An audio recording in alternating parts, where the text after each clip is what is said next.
Well, good evening, everybody, and welcome to our Thursday night Anamkara meditation program. With all my heart and with all my love, I welcome you to our program tonight. So good to be back with everybody. I've missed you all and missed being able to share this time in this sacred space together. So great to be back. We're going to be starting, of course, with the opening mantras, and as a way of helping to ease the mind aside so we can come home to the truth of who we are.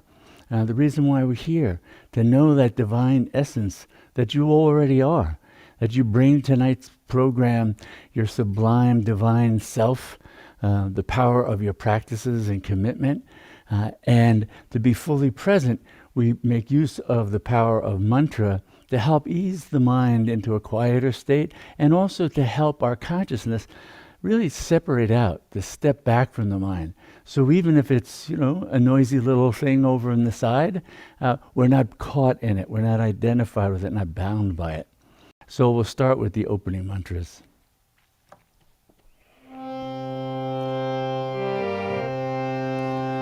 Shri Mata Kali Devi Ki Jai Gajananam Bhutanganari Sevitam Kalpita Jambo Palacharu Bhakshanam Umasutam Shokam Vinashakarakam Namami Vigneshwara Parapankajam Shri Ganeshayan Namaha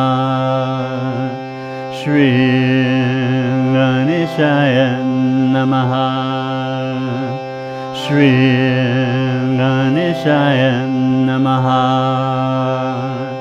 Om Purnamada Purnamidam Purnat Purnamudachyate Purnasya Purnamandaya Purnamevavashishate Om Shanti Shanti Shanti Shri Mata Kali Devi Ki Jai.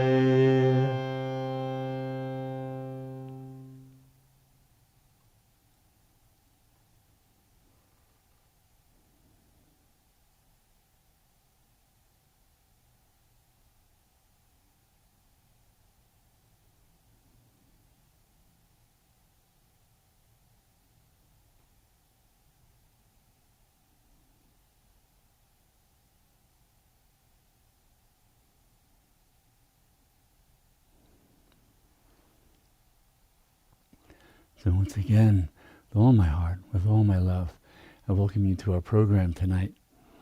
And this month, now we're just the second day into December, this is the holiday month. So many holy days to celebrate.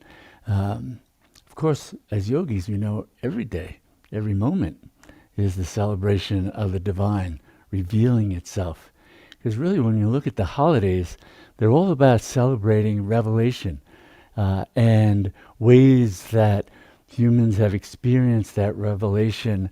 Bodhi Day is the day that celebrates when Buddha attained enlightenment, dissolved into that which is beyond all names, all forms, everything. Celebrating that revelation. Happy Hanukkah. We're in the midst of Hanukkah, the celebration of the divine revealing itself by sustaining that light. But that's that light of the divine presence that we want to know moment by moment, day by day. We celebrate the solstice. We celebrate the birth of Christ as a way of bringing light and love and revelation into the world. So over and over, when we look at all the various holidays, we can see that we're drawn to that as reminders of what's that highest truth. And with that kind of our longing to know that.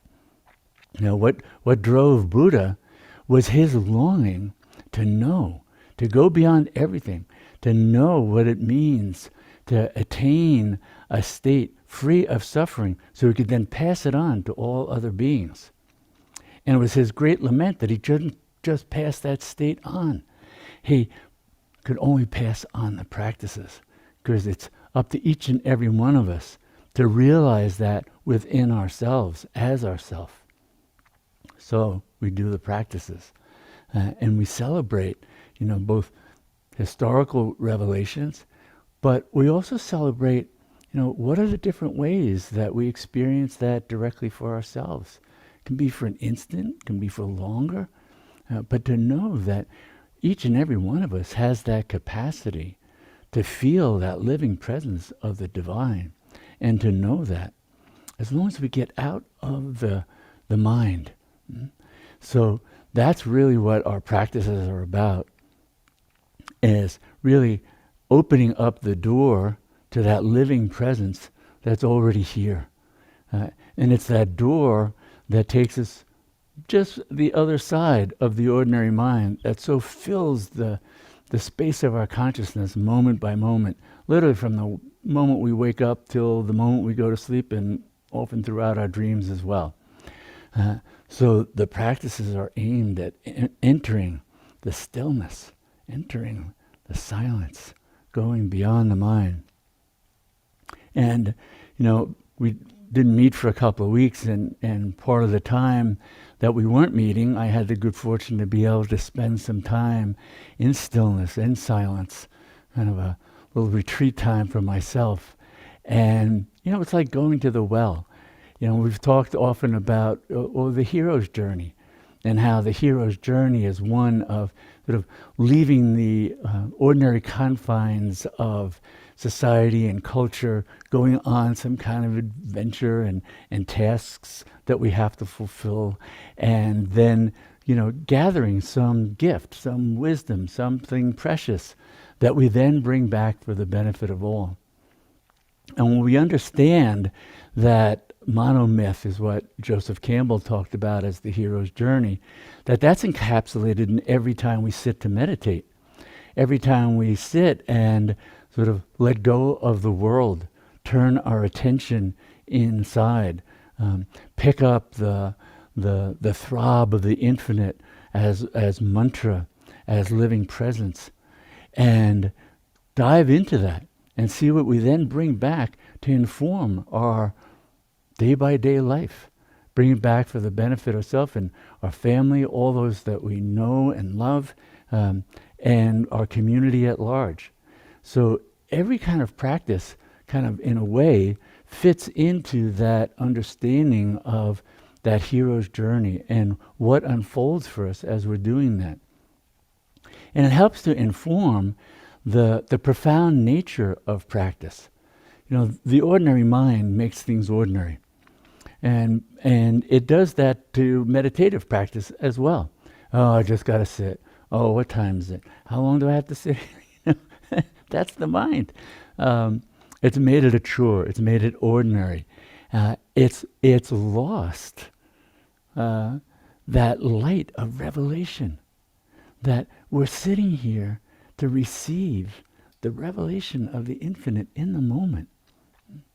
The mind is so convinced of the importance of what's going on inside it that it forgets, even in a meditative practice, that it's here to receive the sublime nature of our boundless being that's there offering the gifts of revelation, however they might be. It might be the simplest and momentary kind of feeling, experience, spaciousness of awareness, just stillness.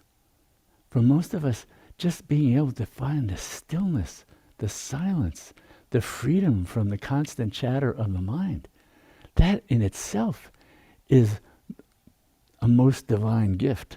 Right? So we want to shift our attitude some as we sit to meditate. So tonight, talking about Dharma and practice, That's one of the things. It's what's our attitude going in? And what's the longing that draws us there? And as I was on my silent retreat, one of the things that I'd been contemplating was also that sense of longing. And so some things came up in meditation around that, gifts that I wanted to share. So you go to the well and you bring back for the benefit of all. So this is called deep longing. We too often live in a state of deprivation, deep longing buried beneath layers of resignation and inadequate accommodations that can't dispel our soul's anguish. Softening the inner fortress we've built to shield us from the profound pain we've been told we must endure, told we deserve, told there's no escape from, told to sacrifice our sacred gifts, even our lives to the vision of the ruling powers who built the cross on which we hang in agony. We turn to religion and we're treated as unruly, undisciplined knaves, needing to be forcibly trained out of our state of toxic ignorance. Desperate for relief, we fall to our knees in obedience to spiritual tyrants. In the same way, fear-driven citizens, hoping for relief, give in to political despots and oligarchs. When predators in power control myths and religions, the people accepting those delusions willingly obey their treacherous, self-serving leaders.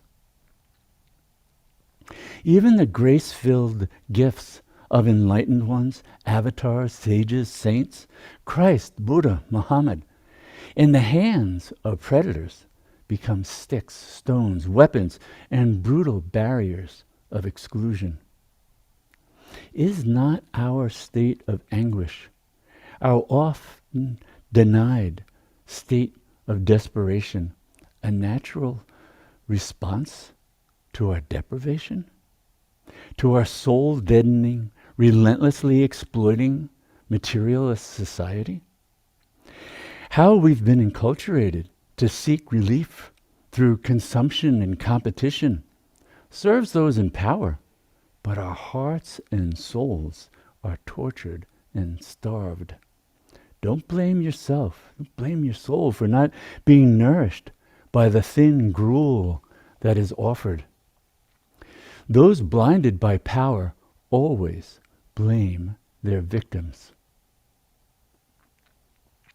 Now, the pain and anguish can point to what we really need. But first, step away from the conditioned mind. Step away from the conditioned mind. Patiently listen deeply to your heart.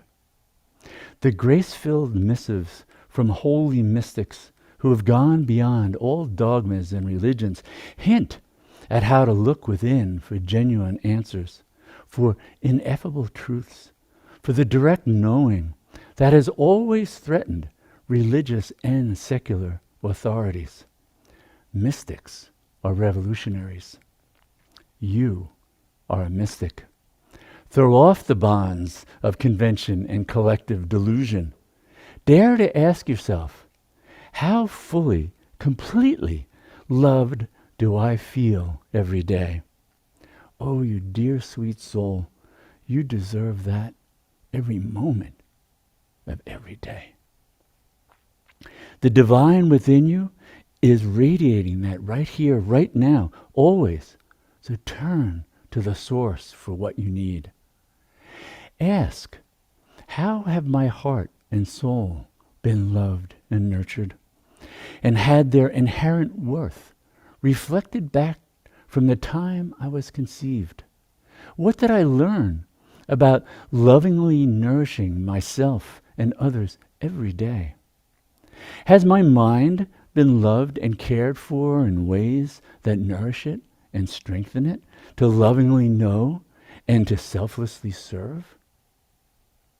Has my body been lovingly touched, appreciated, respected, and cared for as often as it genuinely needs? What we give loving attention to flourishes. All else withers. What we give loving attention to flourishes. All else withers. So watch. Watch where your attention goes. Exercise your power to step out of rote patterns of giving attention and love in ways that don't serve the truth of who you are and who others are as emanations of the divine. As a mystic, you reclaim the vision of the divine, unfolding as all creation, including and embracing you and your life. You are empowered to act in accord with that deep truth. This is how mystics come to be viewed as revolutionaries.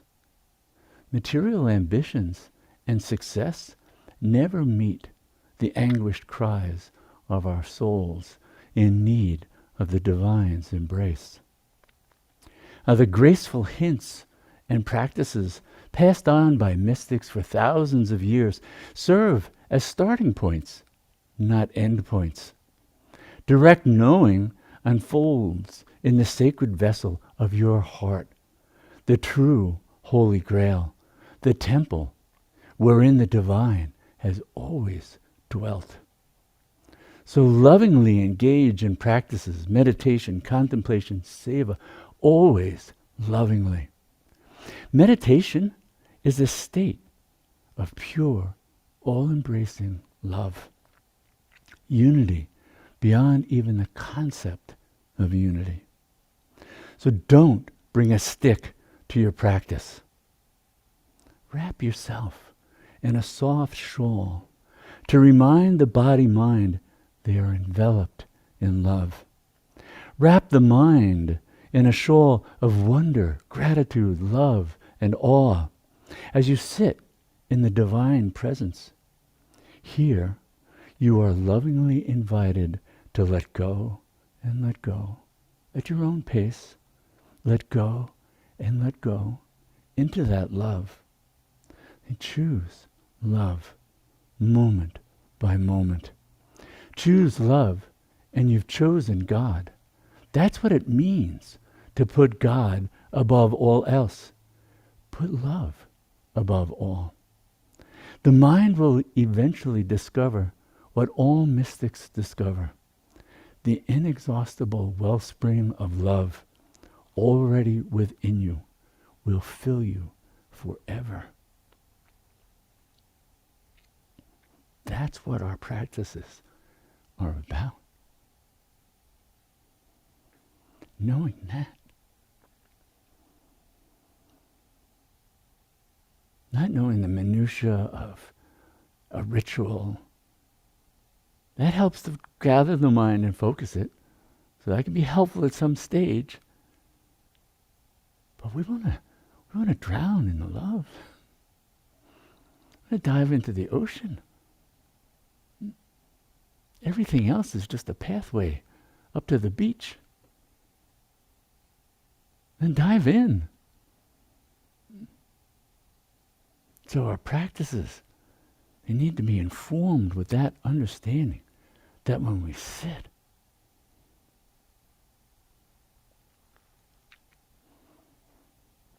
we're already enveloped in the divine presence. We're already enveloped in love. There's no work required. That's why it's always about letting go. Letting go. Letting go. Poor mind. It's worked hard enough, long enough, suffered long enough. Let go. Let go into that divine embrace. This is the essence, the heart essence of practice, of meditation. So even when we're talking about the use of mantra, now this sound form of the infinite, that is a throb of love. That is a throb of the divine. There's no separating out love from the divine. There's not the divine that sometimes chooses to love. That's one of the things that makes the divine powerless. It's powerless to not love. It just radiates love. Like the sun radiating light and warmth. Come into that presence and know that. So all that we do as practice, visual practices of seeing beautiful, sublime forms of tankas and yantras and statues, and everything, what are they there to remind us of? That the infinite is lovingly present. Why do we celebrate these holidays throughout December? We're celebrating the living presence of the divine's love. So we want to keep coming back to that. The poor mind gets so easily distracted. It goes here and there and gets lost in its maze. So we breathe and let go. Breathe and let go. Breathe and let go. Keep bringing it back, reminding it. And sometimes we have to talk to it that way, very gently. No, just let it go. We're sitting in the company of the infinite one. We're sitting in the company of God. However you think of God, however you think of God, Goddess, boundless consciousness, doesn't matter. You're in that here and now. It's not some other time. It wasn't just some past revelation for some other saint or sage. It's here and now. It's you. And everything about you is that.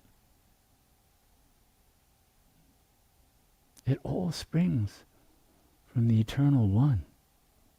There is but one source. The Divine Mother who gives birth to all forms.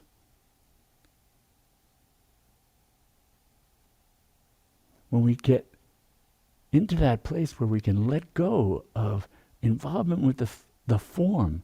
When I say form, the thought, the feeling, the memory, the sensation, the this and that.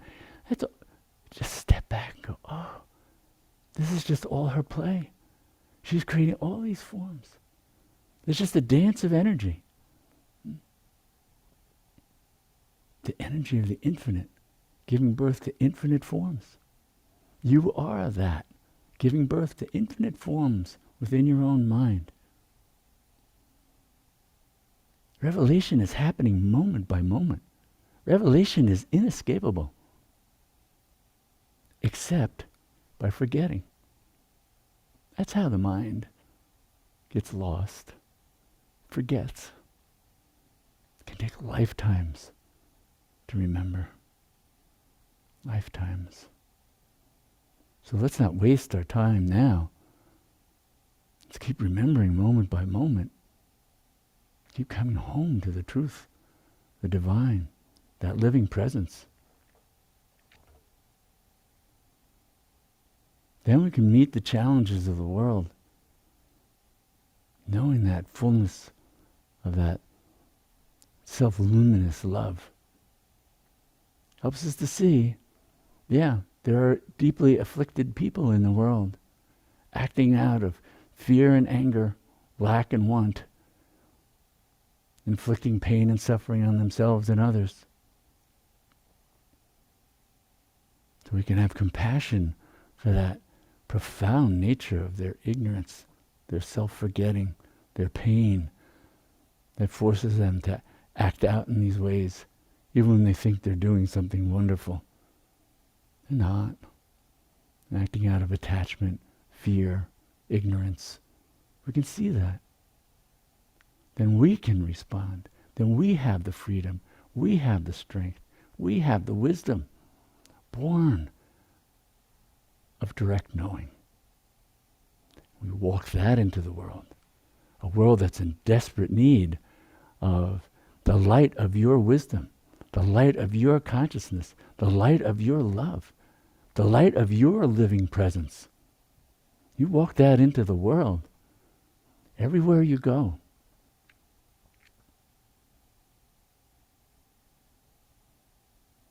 And so to strengthen that and support that, we take refuge in the practices. We take refuge in mantra. We go into stillness and silence so that we're not distracted by the movements of the mind. So that over time, even if the mind's moving, doesn't matter. Doesn't matter. That spaciousness of being is unmoved by the movements of the mind.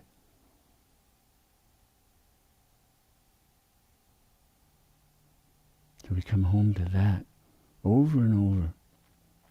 And so to support that, we do the practices. And so we're going to be chanting now the Maha Mantra, the great mantra of Om Kali Ma, Kali Durga, Namo Namah, Om Kali Ma, Kali Ma, the great mother, the divine mother, the one who gives birth to all forms, gives birth to everything, ignorance as well, all hers. So when we chant that, and then sit in the stillness, the silence of meditation afterwards, we're just becoming absorbed in that throb of the infinite that is our own self, the throb of mantra, first heard by great sages and saints thousands of years ago, and then repeatedly heard, not just once, but countless people. Now, countless people I've met, including myself, can hear this arising. This is not mind-born. This is why mantra as a potent practice is so important, because it's not born of the mind. Your thinking is born of the mind. Follow thoughts, you're still within the mind. Follow mantra, you can go beyond the mind. So we become absorbed in mantra, because mantra dissolves itself back into the source, back into what is beyond all forms. There's that boundless field of just the love, the loving embrace, the unity beyond unity. Rest there. That's the true resting place of the mind. That's why the mind finds it so hard to find true rest. So many things agitate it. But the one, the source, the divine, that's its true home. That's its true resting place. So we go there. So we're going to chant now for a few minutes, and then just sit in that stillness. And if the mind moves, just treat it with love and compassion. Invite it to come back to Om Kali Ma, Om Kali Ma. Bathing the mind and the body in this throb of the infinite. Inviting it to know that that throb is a carrier wave of that boundless love, the nectar of that, the sweetness of that. That the practice of chanting penetrates the whole body, right down to the marrow of our bones. Penetrates the mind. So keep coming back to it. It's that refuge, a true refuge for the mind. A refuge free of agitation. So we'll chant now.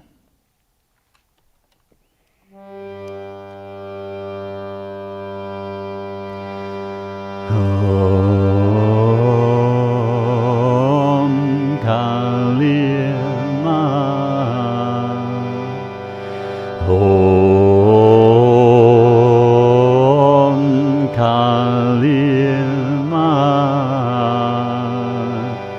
Kali Durga Namo Namah, Kali Durga Namo Namah. Om Kali Ma,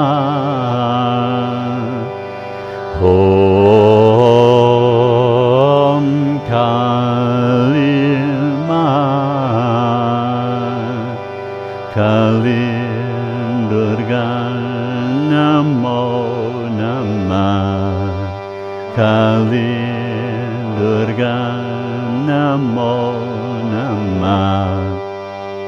Om Kali Ma. Om Kali Ma. Kali Durga Namo Namah. Kali Durga Namo Namah. Om Kali Ma. Om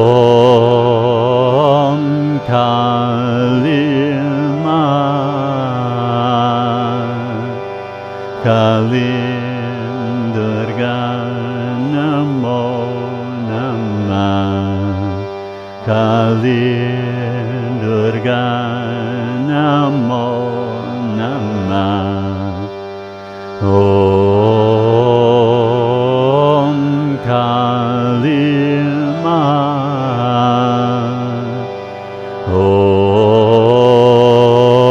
Om Kali Ma. Kali Durga Namo Namah. Kali Durga Namo Namah. Om Kali Ma. Om Kali Ma. Kali Durga Namo Namah. Kali Durga Namo Namah. Om Kali Ma. Om Kali Ma. Kali Durga Namo Namah. Kali Durga Namo Namah. Om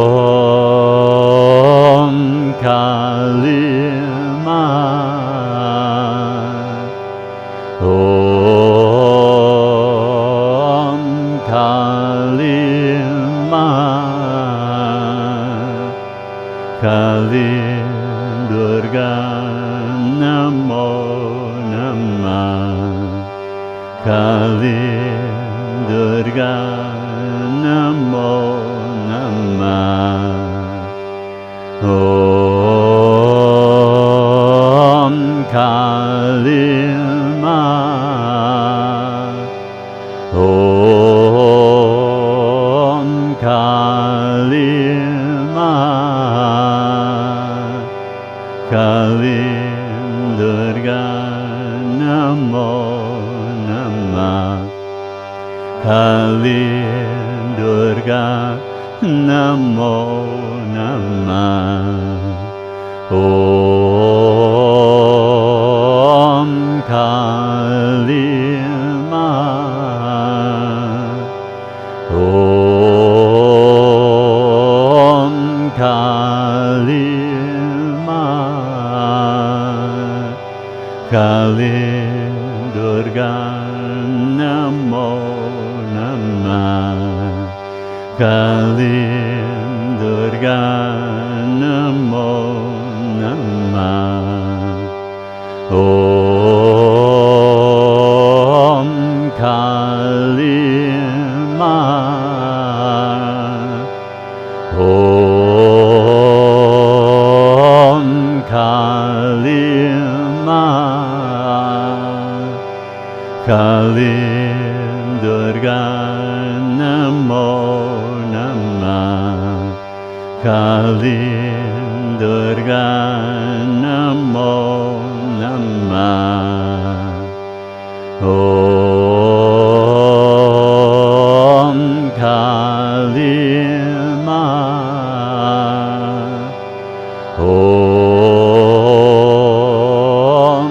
Kali Ma, Kali Durga Namo Namah, Kali Durga Namo Namah. Om Kali Ma, Om Kali Ma, Kali Durga Namo Namah, Kali Durga Namo Namah. Om Kali Ma, Om Kali Ma,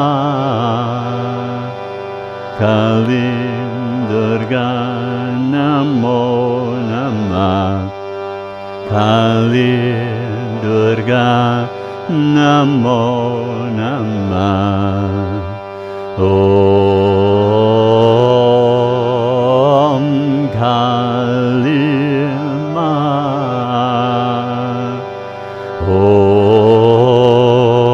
Om Kali Ma, Kali Durga Namo Namah, Kali Durga Namo Namah. Om Kali Ma, Om Kali Ma, Kali Durga Namo Namah, Kali Durga Namo Namah. Om Kali Ma, Om Kali Ma, Kali Durga Namo Namah, Kali Durga Namo Namah. Om Kali Ma, Om Kali Ma, Kali Durga Namo Namah, Kali Durga Namo Namah. Om Kali Ma, Om Kali Ma, Kali Durga Namo Namah, Kali Durga Namo Namah. Om Kali Ma,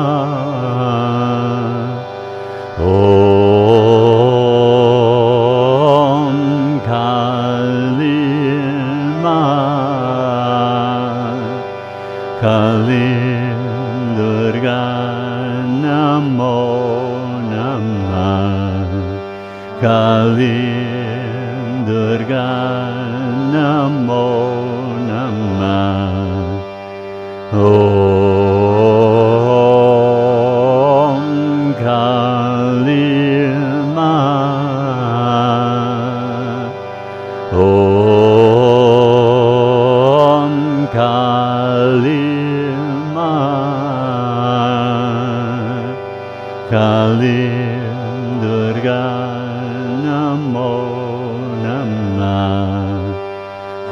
Kalim Durga Namo Namah.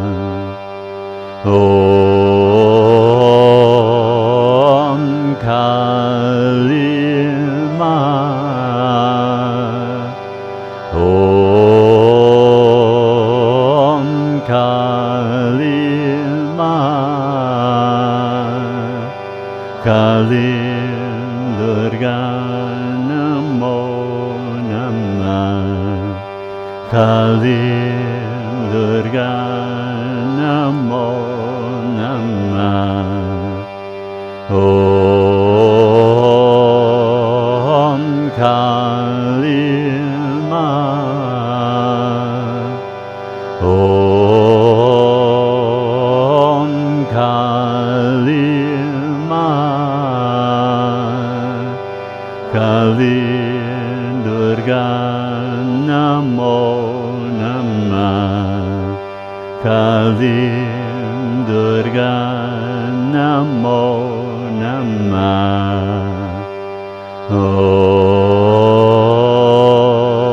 Om Kali Ma.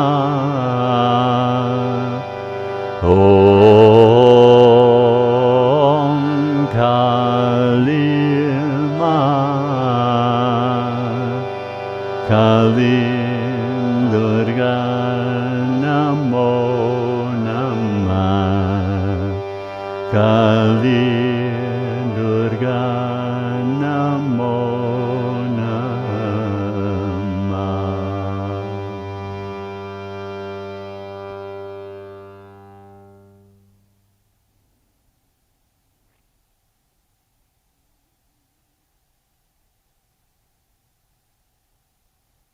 I'm here instead, in the boundlessly loving presence of the Divine, within you, as you, surrounding you. That loving presence. Nothing the mind has to do. Let go. Let go. Let go and know the fullness of that loving presence. The fullness of the divine embrace.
Kali Durga Namo Namah.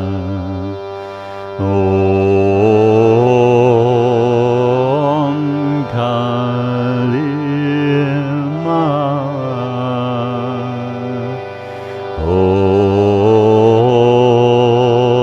Om Kali Ma. Kali Durga Namo Namah. Kali Durga Namo Namah. Om Kali Ma.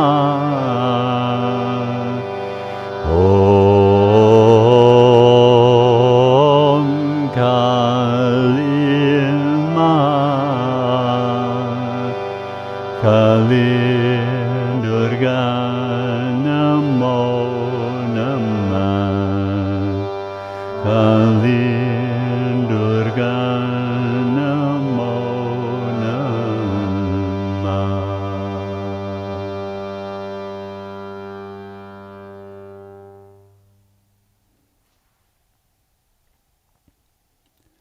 So we end with this prayer. And may all our practices truly benefit everyone. And may all beings know complete freedom from suffering. Namaste.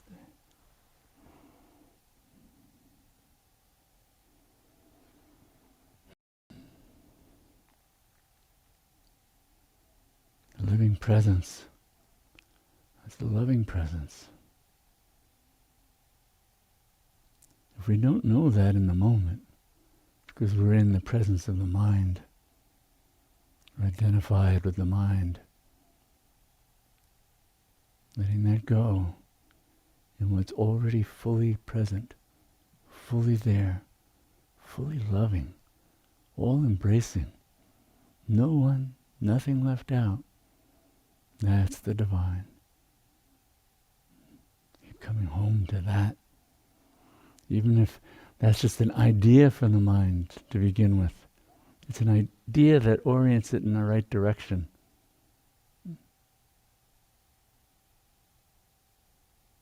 Keep coming home to the truth of who you are, who all beings are, all of creation. That's where true ease, true rest, true freedom from suffering arises.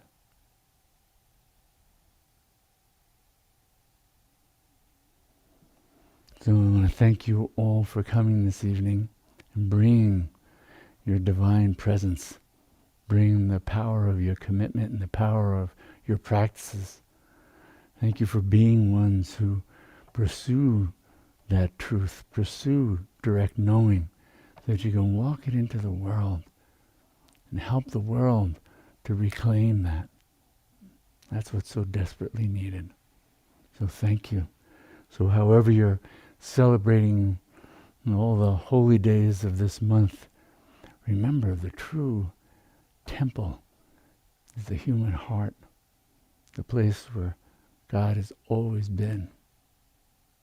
That's why the great poet Saint Kabir said, you can break a temple, you can break a mosque, but never break the human heart, for that's where the divine, that's where God resides.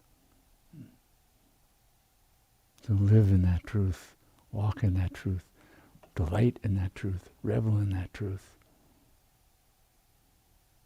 And I look forward to seeing you next week.